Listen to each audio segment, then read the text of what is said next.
Well, hello there, fellow geeks and geekettes, and welcome to another video. Now, this is a fifth, I believe, episode, or whatever, of my video series called Women in Fiction. I haven't done an episode of this particular video series for, I don't know why, because there have been things that I wanted to focus on more each and every day. Something came up. But why I decided to make this series in the first place was to prove many people wrong and to prove myself right once again.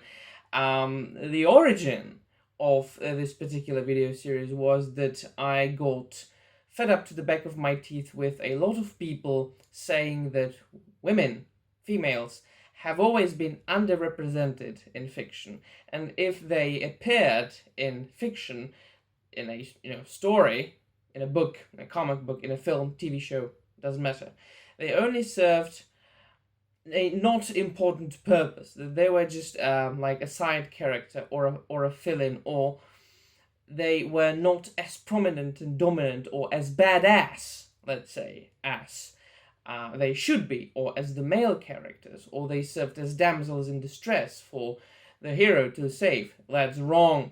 Absolutely 100% wrong.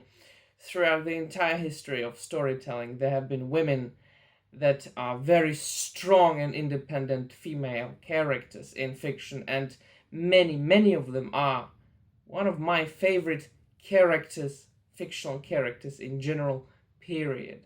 Now, so far I've been focusing more on the more contemporary female characters because, let's admit, those characters are it is very likely that more people will know them. And for today's episode, I decided to talk about my favorite female character from the Star Wars franchise, and one of my, let's be honest, one of my favorite, let's say, top 10 Star Wars characters in general, and that's ASAJJ Ventress. I haven't got any action figure of ASAJJ Ventress. I used to have. It's one of my greatest regrets in my life. I had a sideshow figure and I sold her a long time ago, but so I can only show her picture here. This is the white chick here, right?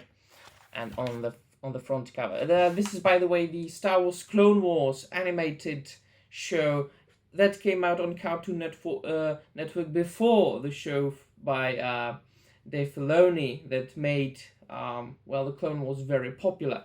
These are more of like shorter sketches with very little dialogue, but awesome action and awesome old school animation.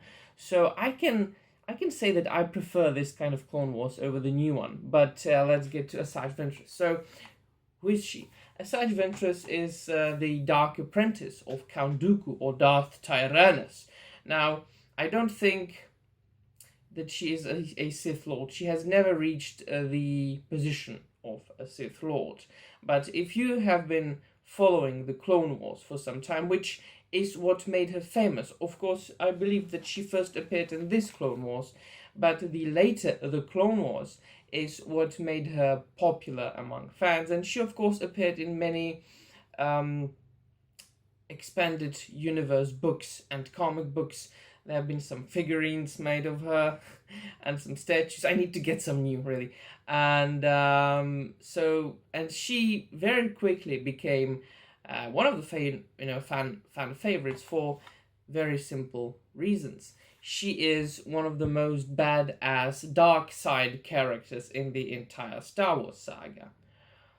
Now just look at the visual interpretation of her. She looks like a hot goth chick who's bald and wields two red lightsabers with curved hilts. Now, only the visual representation screams badassery.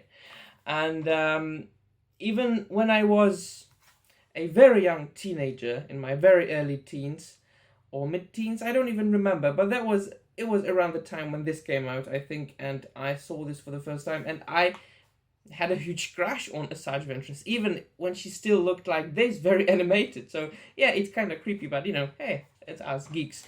So when she later appeared in the later Clone Wars, I was only excited that we were going to get to know more about ASAJJ Ventress, and she had a great character development over the series.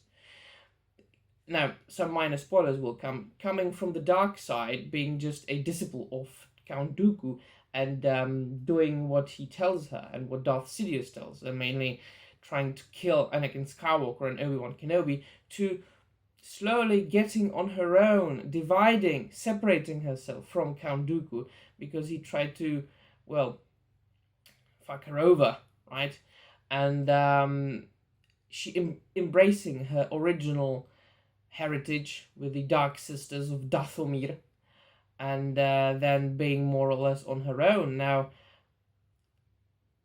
And the dubbing, the voice of ASAJJ VENTRESS that was provided to her was also masterfully done. What I love about the character of ASAJJ VENTRESS especially is that I already mentioned, the character development, her journey, her path from the Dark Disciple to a badass character of her own. Well, she was always badass, but she ended up being somebody slightly different than what she started to be.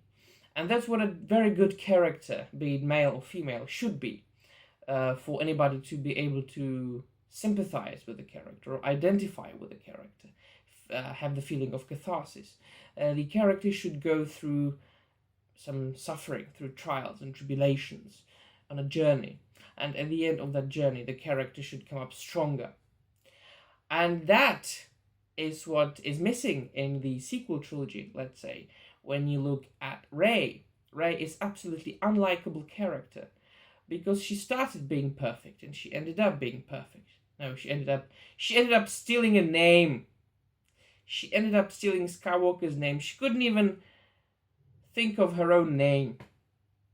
Now, what I mean is that Rey went through practically no character development.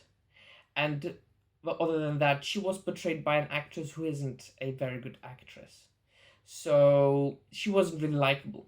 And nobody likes Rey. Like, nobody really likes Rey.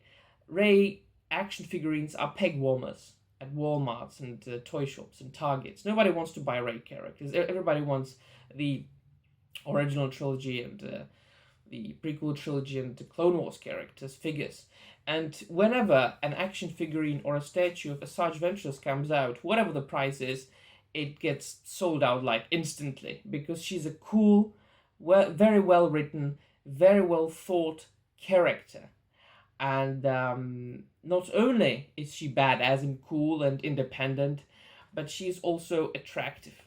And the creators, they were not able to show very often aspects of her femininity. Even if she is really bad and she got rid of most of her emotions except for the hate and the anger, which the Sith rely on, but still, here and there, you can really see that she is an attractive woman. So this is what I cherish about characters. Colorful characters that go through their own journey and that come out maybe slightly changed in the end. And that is what a good character should be like.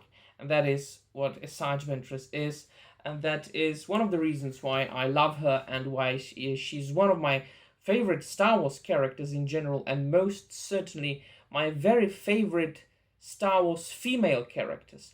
I love her even more than Ahsoka Tano or Leia or Cara Dune. I really do, because she's so badass. And not only that, because, I have my own history with her. Really. But I have already explained that. So what do you think, my friends? Do you agree with my opinions or not? Or do your opinions differ in any way? Let me know in the comments down below who your favorite Star Wars character is, be it male or female. And let me know in the comments down below whether you can come up with some other Star Wars female characters that are from the expanded universe that might be worth checking out. And because YouTube is messing up with good old free speech oriented YouTubers such as I am, please do not forget to like this video if you liked it, or dislike this video if you didn't like it. Sorry, my phone is getting crazy. And subscribe to this unimportant channel of an unimportant geek talking about unimportant things. That would be all from me. See you soon, and bye.